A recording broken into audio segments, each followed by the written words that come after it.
জিব্রাইল বললেন, হুজুর, এই বিসমিল্লাহর আমল যারা করবে, সমস্ত ভালো কাজের আগে যারা বিসমিল্লাহ পড়বে, নবী গো, আল্লাহ পাক তাদেরকে এই নদীর পানি পান করাবেন। হাউজে কাউসারের পানি তাদের জন্য বরাদ্দ হবে। একবার জোরে বলা যাবে কি মারহাবা? কতদিন পর্যন্ত এই জান্নাতে থাকবে তারা?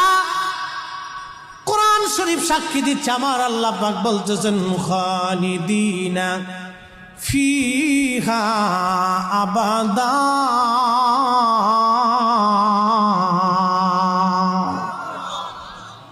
চিরদিন চিরদিন চিরদিন চিরদিন চিরদিন ওই জান্নাতে তারা থাকবে। আল্লাহ বলেন, রাদিয়াল্লাহু আনহুম ওয়া রাদু আনহু, যালিকা